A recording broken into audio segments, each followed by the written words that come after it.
Hello दोस्तों, मैं are के बेरवाल। आज हम लेके आए हैं साइंस का पार्ट नंबर 16, जिसके अंतर्गत आज हम लसिका लसिका परिसंचरण तंत्र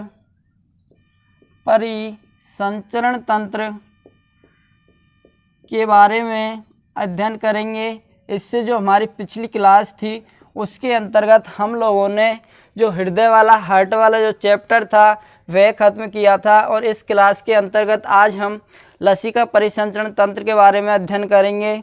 तो चलिए बात करते हैं लसिका परिसंचरण तंत्र की। तो लसिका जो परिसंचरण तंत्र है यह हमारी बॉडी के अंतर्गत कहाँ पाया जाता है। तो अगर इसकी बात करें कि हमारी बॉडी के अंतर्गत कहाँ पाया जाता है, तो यह पाया जाता है ऊतक व कोशिकाओं के बीच। कहाँ पर? ऊतक व कोशिकाओं के बीच। कहाँ पर पाया जाता है लसिका हमारी बॉडी के अंतर्गत? ऊतक व कोशिकाओं के बीच स्थित होता है। कहाँ पर होता है? ऊतक व कोशिकाओं के बीच में हमारी बॉडी के अंतर्गत लसिका स्थित होता है, जो कि एक, अगर इसके कलर की बात करें कि कौन से कलर में पाया जाता है, तो यह एक हल्का पीला रंग का पाया जाता है। लसिका कैसा पाया जाता है? हमारी बॉडी के अंतर्गत हल्का पीला पाया जाता है। और बात करें कि यह लिक्विड द्रव पदार्थ में पाया जाता है, ठोस पदार्थ में पाया जाता है, तो लसिका है यह हमारी बॉडी के अंतर्गत द्रव पदार्थ के रूप में पाया जाता है। कैसा पाया जाता है? द्रव पदार्थ के रूप में पाया जाता है, जिसके अंतर्गत लसिका के अंतर्गत पौष्टिक पदार्थ है, ऑक्सीजन है। क्या है? ऑक्सीजन है, पौष्टिक पदार्थ है, ऑक्सीजन है, तथा अन्य भी पदार्थ कहाँ पाए जाते हैं? लसिका के अंतर्गत कौन कौन से पदार्थ पाए जाते हैं? पौष्टिक पदार्थ है, ऑक्सीजन है, अन्य पदार्थ है। यह हमारी बॉडी के अंतर्गत लसिका के अंतर्गत पाए जाते हैं, जो कि एक द्रव पदार्थ के रूप में पाया जाता है। कौन पाया जाता है द्रव पदार्थ के रूप में? लसिका पाया जाता है, जिसका रंग कैसा होता है? हल्का पीला होता है, जो कि ऊतक व कोशिकाओं के बीच में स्थित होता है। बात करते हैं कि जो लसिका है उसमें जो कणिकाएं पाई जाती है, लसिका के बीच में,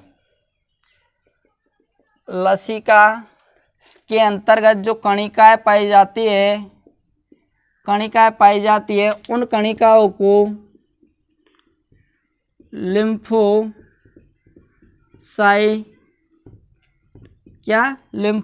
नाम से भी जाना जाता है। जो लसिका है उनकी जो कणिका है उसे किस नाम से जाना जाता है?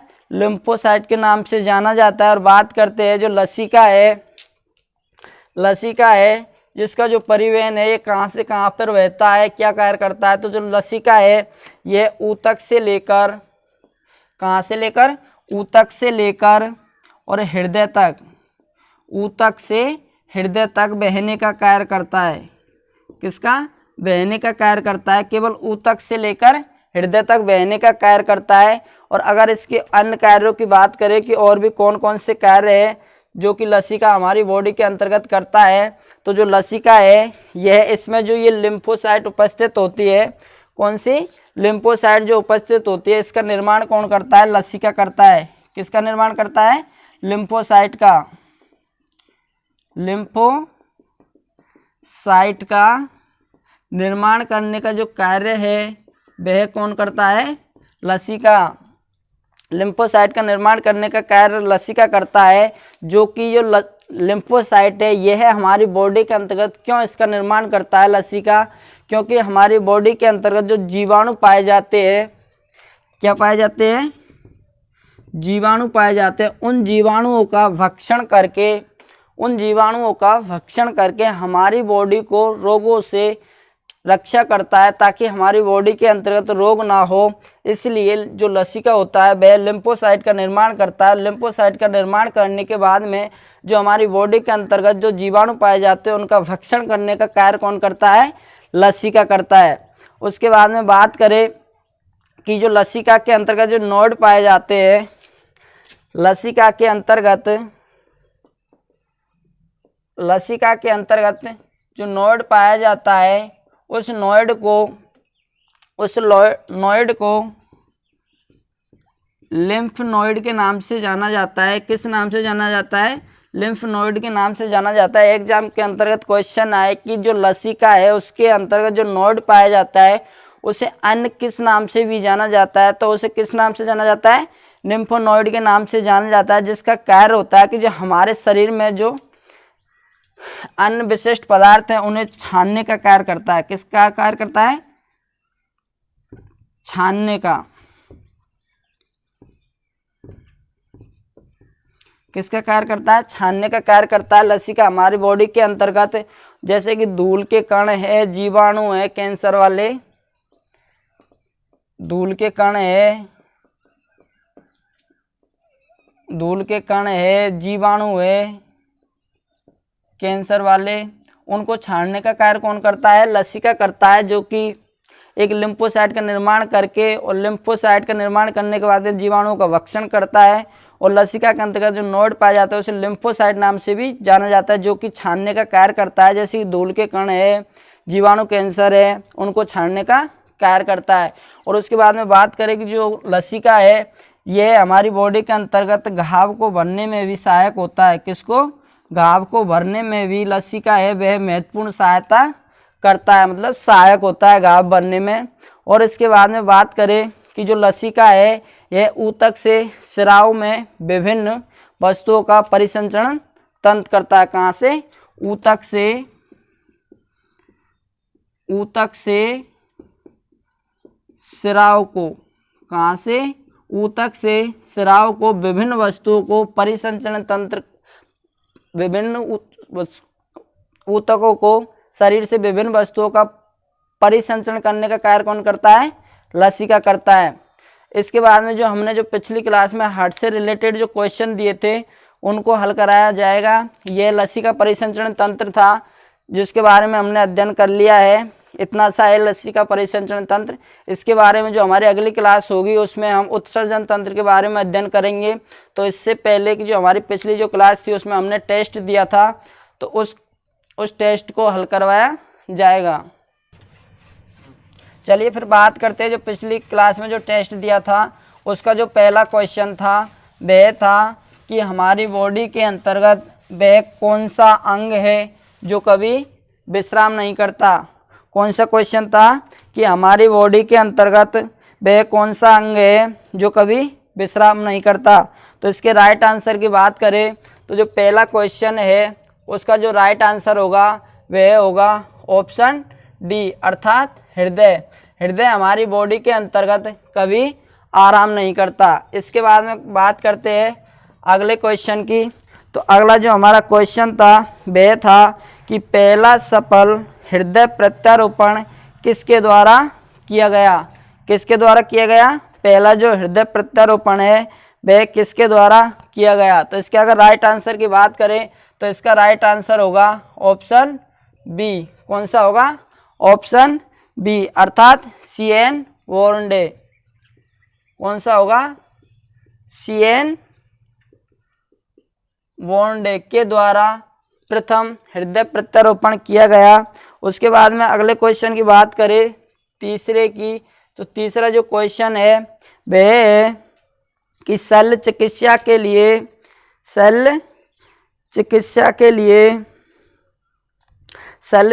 के लिए कृत्रिम हृदय का प्रयोग किसने शुरू किया।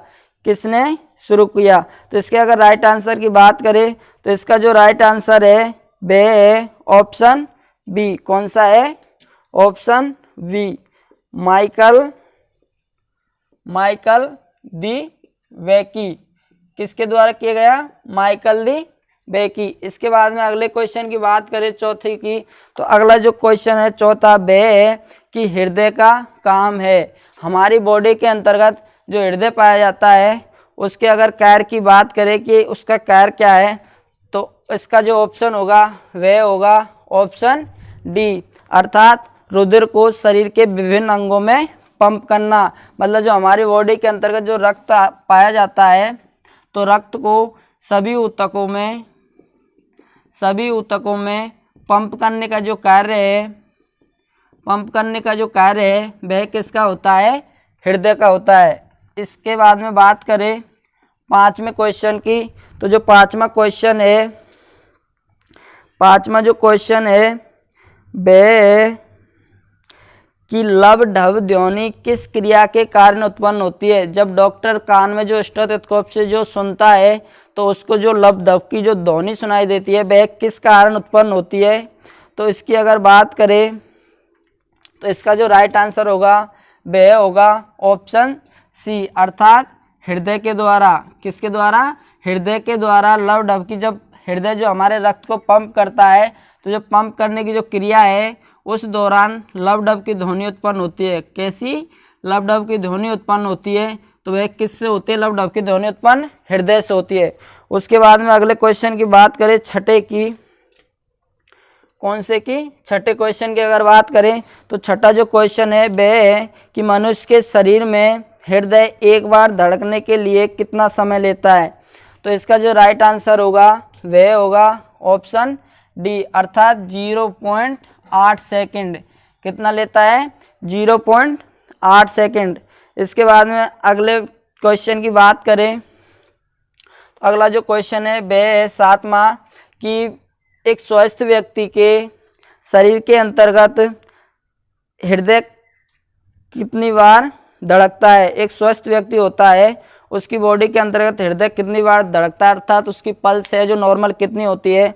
तो इसका जो राइट आंसर होगा वह होगा 70 से 80, अर्थात ऑप्शन डी, एक मिनट में 70 से 80 बार धड़कने का कार्य करता है। कितनी बार? 70 से 80 बार। क्योंकि वैसे तो फिक्स तो 72 है, लेकिन कोई फिक्स नहीं है कि नहीं 72 बार ही धड़केगा। 70 से 80 के बीच में एक स्वस्थ व्यक्ति है उसकी धड़कन कितनी होती है? 70 से 72 के बीच में। तो इसका ऑप्शन कौन सा होगा? ऑप्शन आठवां क्वेश्चन है, ये सातवां नहीं है। कौन सा है? आठवां। आठवें का जो आंसर होगा वह होगा डी। और जो सातवां क्वेश्चन है वह है कि जो हमारी बॉडी के अंतर्गत जो हृदय पाया जाता है उसका वजन कितना होता है। तो इसका जो राइट आंसर होगा वह होगा ऑप्शन बी। कौन सा होगा? ऑप्शन बी, अर्थात 300 ग्राम का हमारी बॉडी के अंतर्गत हृदय पाया जाता है। कितने ग्राम का पाया जाता है?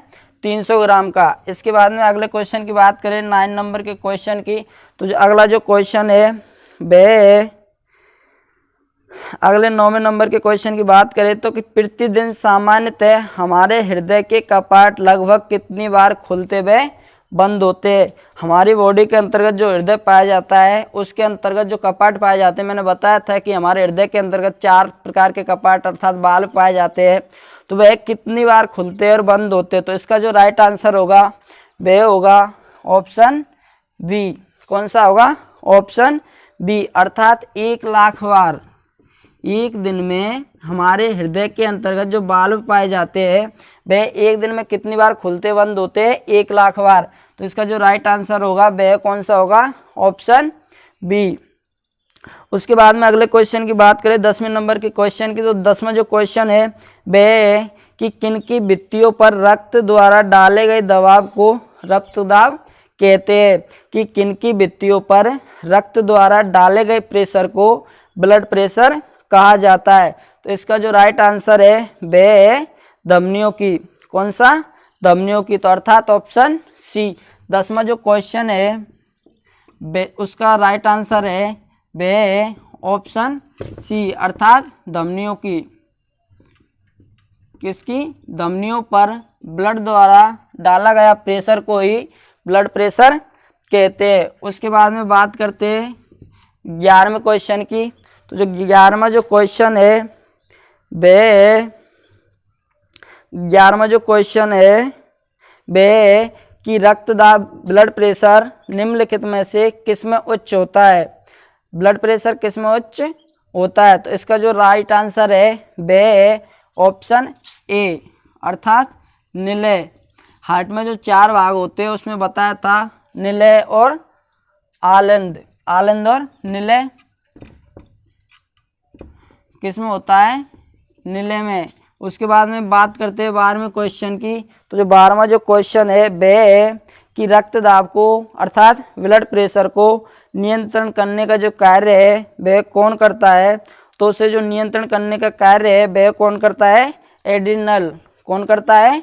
एड्रिनल। तो इसका जो राइट आंसर होगा वह होगा ऑप्शन ए, अर्थात एड्रिनल। एड्रिनल है वह हमारी बॉडी के अंतर्गत ब्लड प्रेशर को नियंत्रण करने का कार्य करता है। उसके बाद में बात करें अगले क्वेश्चन की, 13वें नंबर के क्वेश्चन की, तो 13वें नंबर का जो क्वेश्चन है, 13वें नंबर क्वेश्चन की अगर बात करें तो 13वें नंबर का जो क्वेश्चन है वह है कि हृदय की धड़कन को उत्तेजित करने वाला हमारी बॉडी के अंतर्गत कौन सा हार्मोन पाया जाता है?